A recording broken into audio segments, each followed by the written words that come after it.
So, what's up sa inyo mga ate at kuya? Ako nga pala si Kuya Len at nandito tayo ngayon sa bagong anime game na nakita ko. Ang tawag po dito is Anime Weapons. Ito siya mga ate at kuya, kaka-release niya lang. Actually, kagabi ko lang siya nakita nung naghahanap ako bago ako matulog ng anime game na pwede kong gawa ng video. Kasi yung Arise ko ngayon, almost max na po ako, okay? Wala na akong magagawang video doon. Ngayon, nakita ko to, sabi ko, bago na namang anime game. Tapos nakita ko, 25,000 naglalaro. Wow, kaka-release lang Tapos 25,000 agad, so madami kagad yung naglalaro. Kaya ngayon mga tit kuya, gagawa natin to ng video o baka sakaling dumami pa, makagawa tayo ng Noob to Pro dito sa bagong larong to. And tingnan nyo naman, mukhang siya.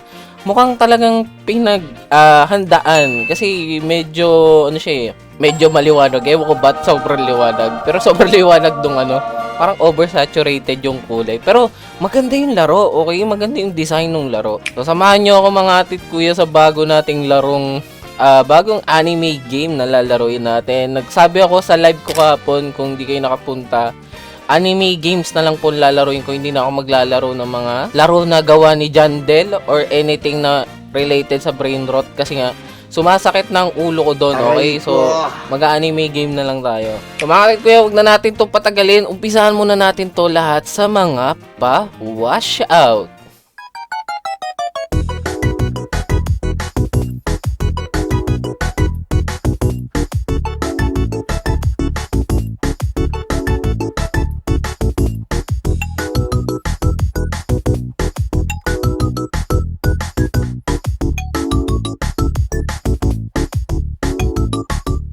Okay mga atik, umpisa na natin ang ating journey dito sa Anime Weapon. So unang-una dito sa baba makikita natin parang may libreng auto-clicker ata sila. Ano to?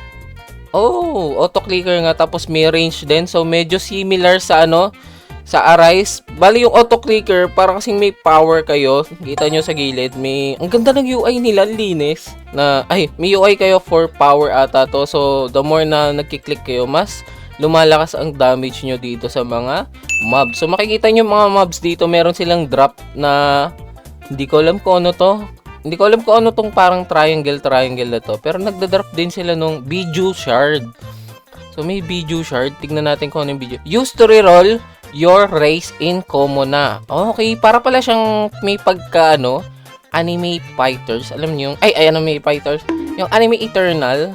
May pagkaganon siya, okay? May pagkaganon siya. Kami nakukuha tayong mga weapon. Fuse. Pwede ba fuse to? Select all. Confirm. Bakit hindi naman ng fuse? Ba't parang hindi siya ng fuse? Ito, confirm. Parang hindi naman ng fuse Fuse. Ayan, click ko, confirm. Bakit hindi naman ng fuse? Ano nang gagawa ng fuse? Medyo naguguluhan pa ako kasi wala akong idea kung paano laruin tong game na to. Pero nakikita nyo naman, akala ko pwedeng i-multi-hit. Pa-isa-isa lang din pala yung hit natin, So, punta tayo dito sa GIF, sa UI nila sa gilid. Meron silang binibigay na, Emerald used to get rare or special item. Siguro para tong yung tickets, katulad sa Arise. Sa weekly, 200, tapos potion. Damage potion, 10 minutes. Then, mastery potion for 10 minutes din, 50%. Okay, laki yan, laki. Ngayon, check natin yung shop. Yung shop gusto kong makita kung pwede siyang ibilin. Pwede! So, kita nyo, lahat ng Game Pass is pwedeng bilhin ng gems. Okay? Makikita nyo may limited offer dito, 56,000 na Emerald. Emerald ba tawag? Pwede nyong bilhin. Tapos, yung mga ibang, tapos pwede nyo rin sila bilhin pa isa-isa ng pwede niyong bilhin ng Emerald. Okay, malaki yung expectation ko sa larong to, okay? Kasi pwede siyang bilhin ng Emerald. So maganda to kasi free to play friendly yung laro. Alam ko marami sa inyo maglalaro nito, especially kung nag-a-arise kayo kasi free to play friendly. So meron din silang stat points based doon sa level. So hindi ko alam kung ano yung dapat pinapalakas dito sa stats point kasi hindi ko alam kung ano nagagawa ng mastery, okay? Siguro magda-damage na lang muna tayo. Tapos yen. Siguro. Siguro. Hindi ko alam. Hindi ko pa alam kung ano yung nagagawa ng mastery eh. Kasi tinatry ko siyang i-fuse. Hindi ko naman na-fuse tong mga to. Confirm. Okay. Kailangan mo ng tigda tatlong copy para ma-fuse. Okay, gets ko na. Gets. Tapos, ganyan. So, bali, kailangan ko na lang ng tatlong 3-star. Tatlong tig 3 1-star para maging 2-star tong shuriken natin. So, explore muna natin yung ibang part. Meron ditong star gacha. So, meron silang parang pets or walang gento sa arrays eh. Shadow yung sa arrays, diba? So, meron sila dito. Multi. Oh! Ano yun? Wait lang, wala akong sounds. Wait, wala akong sounds. Kaya ulitin natin yung pagbukas. Parang angas nung opening. Boom! Ang angas, boy! Ang angas! Damn! Ang angas ng opening ng egg hatch nila. Nice. May libre din silang auto-open. Tapos kita nyo na kagad ko ano yung lalabas dahil doon sa kulay ng star. Ang galing no? Ang galing. Ano nagagawa nila? Mastery. Okay, sila yung nagbibigay ng mastery. Yung mastery ata is yung eto. Yung mastery, dapat pala mastery pinapalakas natin. Mastery is yung kung paano mabilis atang tataas yung parang ano natin. Hindi ko talaga alam. Yung ranks, anong nagagawa nitong rank? Reset your current energy in exchange for earning in less more time. So, hindi pala mastery to. Energy pala tawag dito. So, ano yung mastery? Hindi ko gets ko ano yung mastery kasi walang idea na binigay kung ano yung mastery. You stupid! So, dito naman mga kuya, may aura, may mastery, tapos may damage dito. Pero, hindi ko pa na-unlock kasi defeat enemies on this map to earn progress. Once you complete, you'll unlock a new aura. So, kailangan natin pumatay dito. So, ngayon mga kuya, gagawin natin, magka-quest na lang muna tayo, okay? Para may mga gawa naman tayo progress. So, show might, vanquish 30 Zubauzo. Okay, gawin na lang natin tong quest muna para mag-progress tayo. So, di ko na record. Natapos ko na yung unang quest, mga kuya. And yung next quest ko po is yung kay Tobao Medium. Pero bago yun, daanan natin sa tong Emperor. Feeling ko para siyang boss area. Ha? Para siyang boss area. Mukha kasi siyang boss eh. Pero tignan natin. Hello? So, yun nga. Mukha siyang boss. Boss talaga ata siya. Si Madara yun nandito. And may mga drop siya sa taas kung kita ninyo. Almost similar sa Anime Eternal or sa Arise na merong mga accessory drop. So, maganda siya. Kasi pwede ata to group. Hindi ko lang sure. Pwede ata to group. Pero hindi natin to kaya. Kaya alis na kaagad tayo dito. So, napansin ko sa feats. Dito sa pits, meron pala silang parang, ano tawag yun? Achievement. Yung parang may reward kayo makukuha. May ganito sa Anime Eternals. Yung parang kapag may na-achieve kang achievement, may reward sa inyo. So, meron tayong extra 5% damage, which is hindi masama. Sa game modes, meron pala silang mga ano dito, dungeon, okay?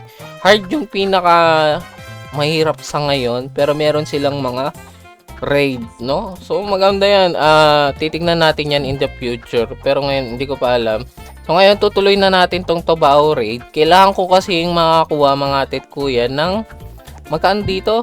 2.5k para ma-unlock tong Biju gacha. Okay, gacha siya eh.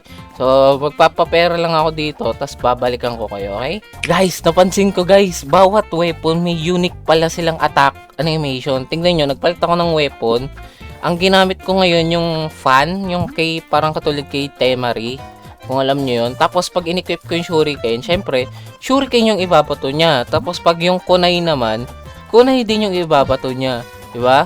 Tapos pag ginamit ko yung kay Temari, yung wind fan, hangin din yung binabato niya. Ang galing no? Talagang pinag-isipan nila kung paano nila gagawin yung mga attack animation ng laro. Which is nakakatuwa kasi imagine niyo pag nakakuha tayo ng sobrang gandang item dito, ano yung magiging animation nun, no? So, ito na guys, nakakuha na tayo ng 2,500 yen and pwede na natin i-unlock tong Biju gacha. I hope na makatulong to sa atin. Ano kaya binibigay nito? Ang angas, boy! Ang angas, okay? Ang angas ng pagkakagawa nila sa gacha na icons. So, grabe yung grabe, hindi ko alam kung sariling gawa nila to, pero ang angas, boy. Tingnan nyo naman yung design, bro. Talagang na-appreciate ko yung mga larong gentong gumawa eh. Grabe naman yung mastery. 1k. So, pwede tayo mag-roll ng almost 13 times, no? Kasi 10 rolls yung 10 Biju token yung kailangan para mag-roll. So, try natin kung ano makuha natin. Uy, mabilis lang din. Nakuha kagad tayo ng Shukaku, which is yung one tail. Si Shukaku. Uy, nakuha natin yung two tails, si Matabi. Then, next, si Shukaku ulit. Sana makuha natin kahit si Sangoro. Kasi... oh, no, pangit. Oh, do, video. Please. Please, please, please. Sino ba to? Alam, ito yung insect eh. Nakalimutan ko kung ilang tail yan. Shukaku ulit. Matabi. Ang lapit na niya, no? San Gordon, hindi pa binigay. Shukaku, last 3. Shukaku. Oh, last one. No, hindi natin nakuha. Pero nakakuha tayo ng yung si Matabi, which is yung two tails. Hindi na masama. And mas lumalakas na yung damage natin, which is maganda dahil mas mabilis na natin mag-grind and mapa-farm tong oy, may libre nga palang potion, no? Gamitin ko na ba yung mga potion? Yun yung iniisip ko eh. Gagamitin ko na ba yung mga potion? Kasi para ma-push ko ng mapilisan. Or hindi, no? Pwede rin namang hindi. Pero click na natin to, another emerald. Okay. Ngayon mga tit ko, lilipat na tayo dito kay Nargarto, which is meron siyang 19.m million na HP, no? So, si Pain yung magiging kalaban natin. So, dito tayo pupwesto kasi medyo maganda dito kasi 4 yung tinatamaan. Ang problema, sobrang laki ng HP nila, okay? Sobrang laki. So, it will take time. Kailangan ko muna mag-build up ng energy or mastery. Tapos, babalikan ko kayo para makita natin if gano'ng kabilis ko na ito yung mapapatay, no? So guys, claim nyo yung code na release if hindi nyo pa po nakiklaim, okay? Para hindi sayang. Claim nyo. You receive a Game Pass? What Game Pass? Anong Game Pass na... may Game Pass na libre? Anong Game Pass yung nakuha natin? So, tignan natin kung ano. Magnet! Libre! Libre yung magnet, bro! Saka nakakita laro nagbibigay ng libreng magnet. Oh my goodness! Libre yung magnet. Ano ba nagagawa ng magnet? Diba magnet is the yen will come to you automatically. Yen lang pala yung ma-attract dyan. Kala ko lahat pwedeng ma-attract. Pero alam ko, hindi. Yung yen lang naman ata ang kumakalat kapag may pinapatay ka sa pagkakalam ko. Tignan natin. So, napupunta na nga straight sa akin, okay? Napupunta na sa akin ng straight yung yen, which is maganda. Pero, kudos sa devs dito, namimigay kayo ng libreng Game Pass. Sana all. Guys, may nakalimutan pala ako another feature ng laro, no? Na dapat pala ginagawa ko. Nakalimutan ko mag-hatch, okay? Dapat pala nag-hatch ako kasi pag nag-hatch tayo, pwede natin makuha yung mas malalakas na... May auto-fuse? Ano auto-fuse? Anong ginagawa ng auto-fuse? Pwede nyong i-fuse sa champion na gusto nyo. Dapat pala nag-hatch tayo para napapalakas ko yung mga units ko or yung mastery na nakukuha ko, okay? Nagkamali ako doon, hindi ko na nakalimutan ko na kailangan pala natin mag-auto-hatch. So mag-auto-hatch muna ako habang nag-grind ng mastery, tapos saka tayo babalik doon sa pag-grind ng quest. So ang bilis na ubos ng ating pera or ating yen, naubos kagad yung yen ko, grabe. Pero mga tit ko, nakapag-upgrade na ako, meron na tayong full team of legend na si Lee Sin. Ewan ba't Lee Sin, pero si Rockly yan. Ginawa nilang League of Legends yung pangalan. Pero ang gagawin ko na lang siguro ngayon, magpa-farm muna ako dito ng Biju token, tsaka ng yen. Tapos magpapa-respin ulit tayo dito sa Biju gacha para kahit pa paano ma-upgrade natin yung Biju gacha natin kasi medyo mababa yung nabababaan na ako and medyo mabagal yung natin pagtaas ng mastery, no? I think may enough damage na ako para sadlitin tong si Pain, no? Sana masadlit na lang tong si Pain. Kasi million lang naman buhay nito and yung damage natin ngayon or yung mastery natin ngayon is 800k na. So 800, hindi ko alam ilan ba damage natin, 940 plus. Okay, so mas malaki yung damage natin kasi may nalagay akong mastery stat sa damage na 10%. So ang laki pala ng dagdag kagad nun, no? So natapos na natin yung Nargato Hard. Then next naman is etong Pixame boss, which is si Kisame. So madali lang si Kisame kasi 220 million lang siya. And kayang-kaya natin to i-farm habang naka-AFK. Then meron siyang bagong drop na weapon which is yung gamit ni... Sino ba may gamit nito? I-comment nyo nga sino may gamit nito. Nakalimutan ko sino may gamit nito. Pero ito yung nagre-revive eh. Ito yung pumatay sa owner ng Two Tails eh. Ayun, si Dan. Si Dan yung may-ari nitong site na to. Naalala ko na, okay. Si Dan. Okay mga kuya, natapos na rin natin yung last quest dito sa Naruto Island. Ano ba tawag dito?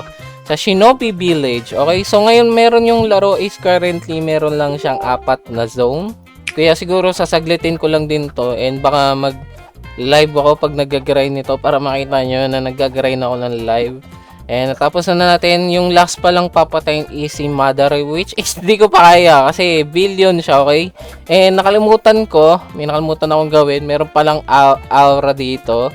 Nakalimutan ko na meron pala itong libreng aura. Aura pala, aura tuloy si aura. Ba't aura sinabi ko? Aura, may libreng aura. Tapos yung ranks is nakalimutan ko gawin which is okay lang kasi mabilis lang din natin mababawi yan. Nakuha ko din pala yung weapon dun sa yung legend. Ang ganda nung weapon nila dito kasi parang may extra stats na binibigay kapag maganda yung rarity ng weapon which is na-appreciate ko. Galing. Mga ate ko, hanggang dito lang ako. Medyo mahaba na tong video to. Kakayapin ko kasi ngayon walang nga nalaro to and wala akong idea. Hindi po ako nanood sa YouTube ng kahit anong or kahit anong tutorial o something. Kaya medyo nangangapa ako kaya mahaba yung video. Pero yung next video na ilalabas natin medyo maikli na yun kasi igagrind ko to off-cam. Siyempre, gagrind ko off-cam. Pag mga ganitong laro, gusto ko siyang ginagrind, okay? So, makikita nyo rin naman ako. Baka mag-live ako. If ma-upload ko na maaga tong video, baka makita nyo ako mag-live. Maglaro nito, siyempre. Guys, alam kong sobrang out of context nito. Pero, dapat, nag-edit ako, okay? Na-discover ko na meron pala silang built-in na pwede kayong i-click yung icon sa parang yung alam niyo sa Anime Eternal, 'di ba? Yung game pa sa Anime Eternal pag pinindot niyo yung icon doon sa specific map, pwede kayong mag-roll kahit saan. So ganun lang pala siya. So kumbaga Anime Eternal to pero mas better. Ganun na lang, okay? Dagdag ko lang dito sa video, nag-edit na ako, idadagdag ko lang tong clip na to kasi ngayon ko lang nalaman, okay? Na-discover ko lang nung sabi ko, pwede kaya i-click tong icon na to habang nagano. Tapos clinic ko, lumabas, no? Lumabas. So, ganun. So, ganun gawin nyo para hindi kayo mahirapan, okay? So, yun lang mga atit kuya, no? Maraming salamat sa panonood, no? Kita-kita tayo next video. Sa mga gusto maglaro nito, I recommend na maglaro kayo. Okay, ilalagay ko sa description. Sa description, makikita nyo yung link ng laro. Ilalagay ko. Ang pangalan niya is Anime Weapon. And so far, na-appreciate ko yung laro. Grabe. Well-made yung laro. May free-to-play part. Ang daming free-to-play na pwede nyong pagkaanuhan. Sabi ko, libre nga yung Game Pass. Di ba? Namigay sila ng libreng Game Pass na magnet. Yung sa iba, hindi po libre yan. Mahal pa nga yan sa iba. So, sobrang na-appreciate ko yan. So, bigyan nyo ng chance. Tignan nyo, sa mga nag-a-arise dyan, try nyo tong larong to. Kasi baka dumami pang naglalaro nito. Tandaan nyo, 25,000 ang naglalaro ng release. Imagine nyo kapag nag-update pa siya na nag-update. And mas na-polish pa nila yung laro. So, yun lang mga tit kuya. Ingat kayo palagi. And God bless po sa inyo. Bye-bye!